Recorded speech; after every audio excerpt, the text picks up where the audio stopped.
So welcome to How to Get Scouted Part 2.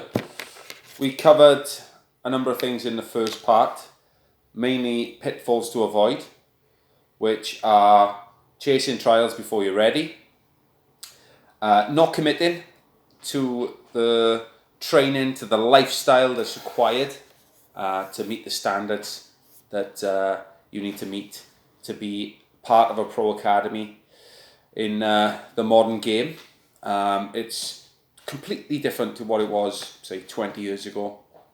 Not only not committing, but not understanding what it takes. And that's the reason why a lot of people don't commit, because they don't understand the scope of the commitment involved. And then the last one is thinking sink or swim. You're either going to make it or you're going to end up in the gutter. I certainly don't subscribe to that, and I don't encourage aspiring players to either. So, yes, not everyone's going to make it, but it can be a fulfilling experience to pursue your dream, and you're going to set yourself up with so much, skill and awareness of yourself, of how to succeed, even if you don't achieve your ultimate aim of being a pro footballer. And it can have, an enriching effect on your life. I'm a big believer in that. So, then we looked at how to actually get ready. The big one is to stand out. Being good is not good enough. You've got to be outstanding. Okay? And it's no good being as good as what they've got at the pro clubs, because, if they've had a kid in there from the age of, say, 7 or 8, then, and you come in and you're at the same level, they're going to go with what they've got. Better the devil better the devil that we've been working with and we put invested time in. They might know the parents, and not to say that, it's who you know. It's a sense of, we know that they're from a good family and they've got a good outlook and they support their kid in a good way. So even if they come in, say, on a 6-week trial, and you look like you're about the same level, they might just say, no, we'll go with what we know. Anyway, we looked at the barriers. I won't go into them all again because it's just summarising part 1. There's internal barriers and there's external barriers. Okay, so to see those, just go towards the end of the part 1 video. So my story is, essentially I was a failed footballer in terms of I got scouted, but I didn't get a pro contract, and I, experienced the equivalent of, we didn't have academies then, but we played age grade for Swansea City. I played with professionals in the sense of training with them and playing friendly matches. So I was in and around the pro level as a schoolboy and as a youth player, and very passionate as a kid into football, and I channeled my disappointment basically into coaching. I think I mentioned the influence of my dad in the first video, and he encouraged me to get into coaching. He could see that it fitted with my personality and my sort of my skills and my attributes, and then I channeled it all into my curiosity in finding out how to get the best out of players, because I know basically I would have gone a lot further with some extra support. And so I did a sports science degree, I did a teaching degree. Part of my sports science degree, a big part of it actually, my main thesis was on coaching philosophy. So thankfully we had incredible contacts and links with top level Premier League, European clubs, and we went in there, and I led the study, which was published in the Journal of Coach Education with the English FA, which is called Insight.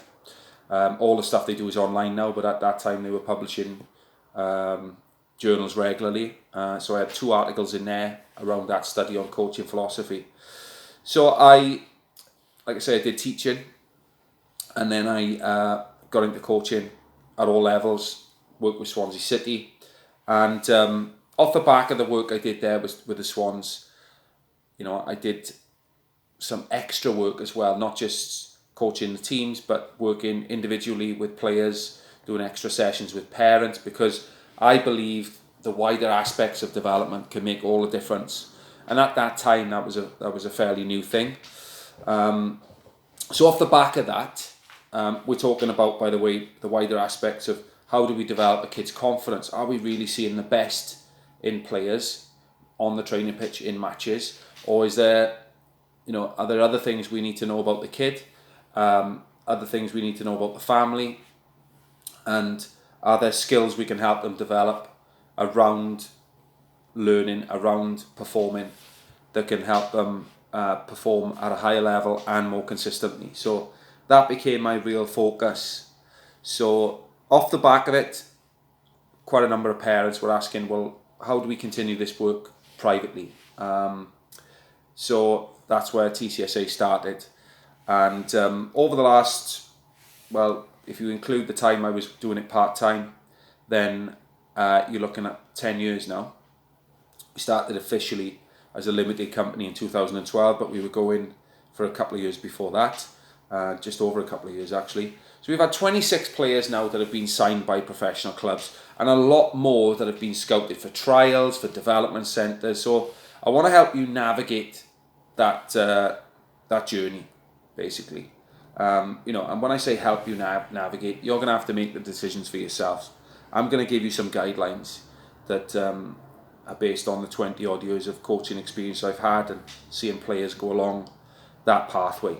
So when you look at players like Caleb Hughes, who's now with Cardiff City playing with the Welsh under-17 squad, Ryan Bevan, who's also played Wales under-17s, is hopefully close now to getting his first pro contract with the Swans in the second year of his scholarship. Bailey Owen has been with Southampton and Swansea. He's coming back from injuries at the moment, but another Welsh international who was scouted while he was at TCSA. I could go on and on. Kevin Bloniarczyk, and so on and so on. So the main thing is that we, when I was only a couple of times I was involved in developing, in releasing players, and it was a very hard experience to go through. So I'm, full of, you could say, empathy for the coaches who have to do that on a regular basis at the pro clubs. But the main challenge you have, whether you're in the club or out of the club, is that it's sink or swim. If you want to get into a pro club, then a lot of people say it's cutthroat. Yeah, it is, and mainly it's because you are competing.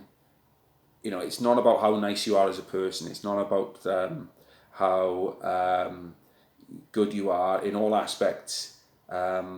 It's just what you do on the pitch has such a big impact, and you can develop in different ways at different times, but ultimately people are going to be judging you, and that's the big difference. If you go to school and you don't pass an exam, you might get another shot. You might be able to come back, even resit the following year and all that sort of stuff.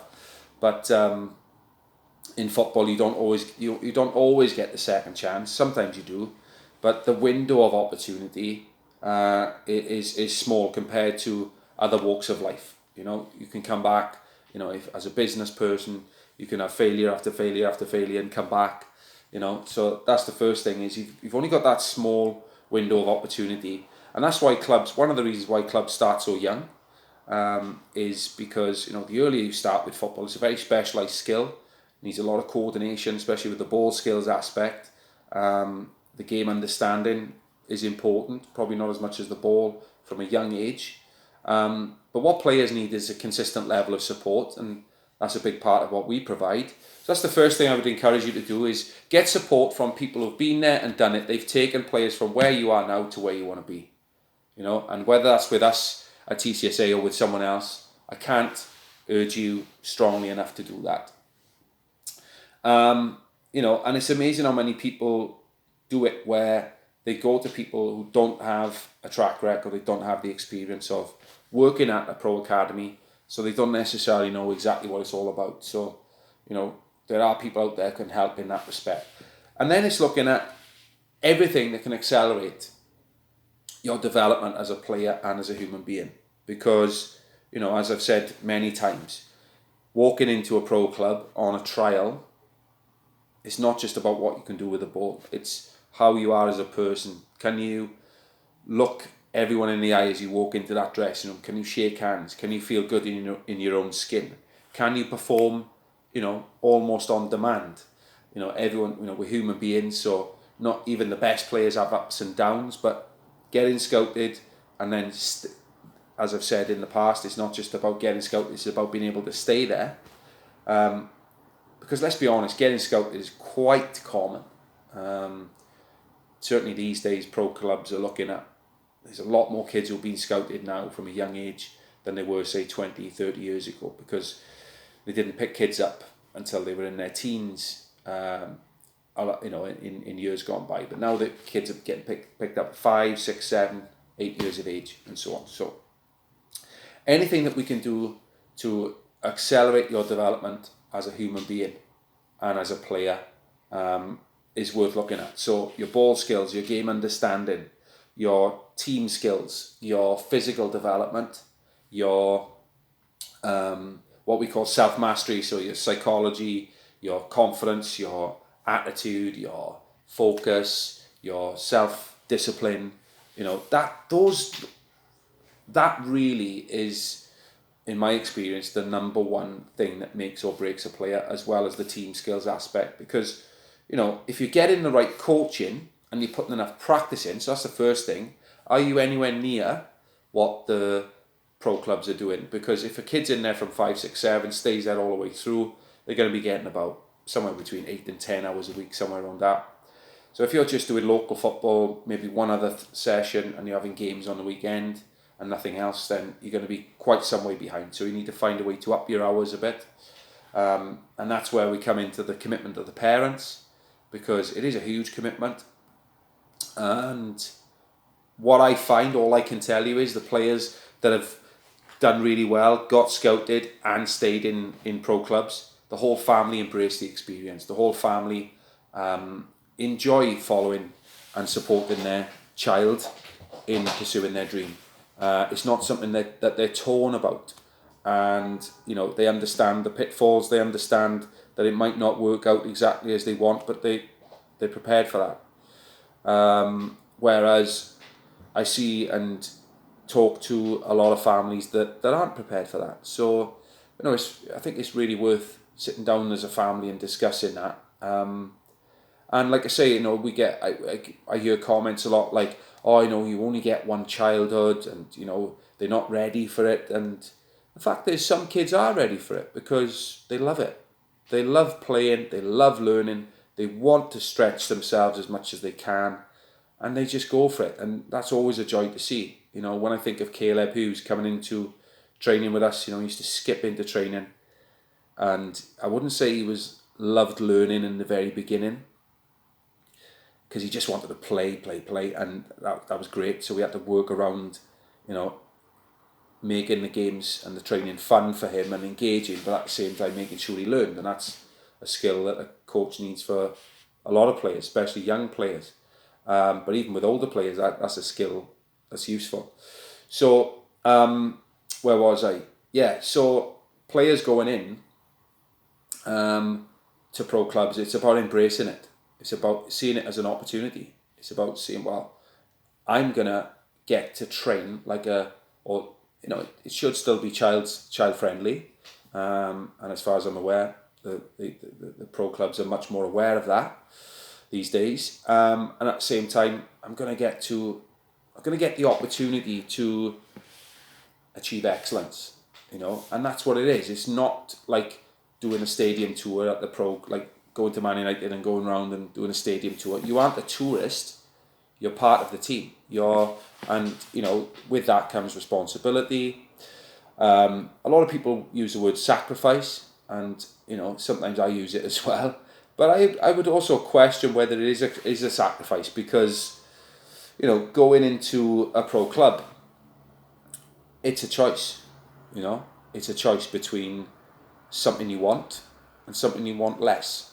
That's the way I would look at it. So you're gonna have to say no to what you don't really want, although you might want it a little bit, to in order to say yes to what you really want. Okay, but like I say, the ones who do really well tend to just really enjoy it, really enjoy the challenge, really enjoy the training, really enjoy learning, and everything that goes with it. So be curious. That's a big one as well. Be curious about the experience. Be curious about how players improve, because the opportunities are there. So, what a lot of people are surprised about is that you don't actually have to go in. Well, there's two pathways. As I see it, there's go in early, go in at 5, 6, 7, 8 years old. The clubs get themselves organised a lot earlier these days in terms of the players, but the academy only officially starts at 9. There's a reason for that, because players aren't ready for it. In Europe, it's as old as 12, sometimes 13 in places like Belgium. Germany, they do it a little bit older as well. Spain, they rely on networking with the clubs. So a lot will depend on the club's scouting network, because some clubs do miss players, and there's a lot of talk about you have to go in early in order to get scouted and signed. And when you look at the likes of, let's just look at Swansea, Ben Davis, Joe Allen, Joe Rodon, all local players, all went in early. I think they were all in there from the age of about 8. But there are examples, like Ryan Bevan got signed by the Swans at around about 13, Bailey Owen 12. So that's more the age of that players were going in on pro clubs trials traditionally, into their when they got to comp, basically. So is it one or the other? Do they need to go in early? Do they need to go in later? It depends if they're ready to enjoy it, if they're ready to make an impact. What I would say is it's not a lot of fun going in and just hanging on and being one of the not so great players within the team. I think it's always best to go in and knowing that you can more than hold your own and make the impact. So it's how long is a piece of string? It depends when you're ready. But certainly there's benefits to going in later. Number one, it'll all be fresh. And there are let's face it, there are cases where players do get a bit stale with all the travelling, with all the commitment, with all the relentless training and constantly having to improve and so on. But again, some people can embrace that and enjoy that and can't get enough of it. So it's not the situation as such. It's about you. It depends what you want. It depends on what your level of commitment is like. I know for me, at times with our family growing up, there would have been plenty of times where, as a family, my parents just wouldn't have been able to commit to that. So perhaps we would have had to look at other ways of getting the players there, lifts and so on. But as far as the pathways, you can go in late, or you can go in early. If you look at what Ryan Bevan did, he kept up his technical development. So he was coming to TCSA, he was developing his ball skills, his understanding of the game. He was getting the professional coaching, so that when he went in and got the trials, he was actually ready, and it wasn't too different for him. That's the idea. That's one of the main aims of an independent academy like ours. We bridge the gap between grassroots and pro clubs, so that it's not all brand new. It's not all sort of like, what the hell's going on here? It's like, right, okay, I know basically what's going on. I'm used to having feedback. I'm used to having going through on tactics boards. I'm used to analysing my game. I'm used to being pushed. I'm used to being set challenges, and so on. So that is a big one as far as being ready. It's making sure that you're getting the quality coaching, you're getting the quality training, so that you're not left behind. And that's a big one that I see players who are doing well at club level, and if anything, they're standing out at club level, but they aren't able to bridge the gap because they haven't been getting the experience under their belt that they need. Yes, they might be getting games, they might even be getting into schoolboys and so on. But schoolboys is a representative level. It's not necessarily a development level. So you are performing, as I've said in the previous video, but you aren't necessarily always moving forward and really honing and refining the parts of your game and your personality and your character that you need. Okay, so that's another big one. So yeah, I think the main thing is you can do it. You need the plan. You need the support from the right people. So let me know what you think. Speak to you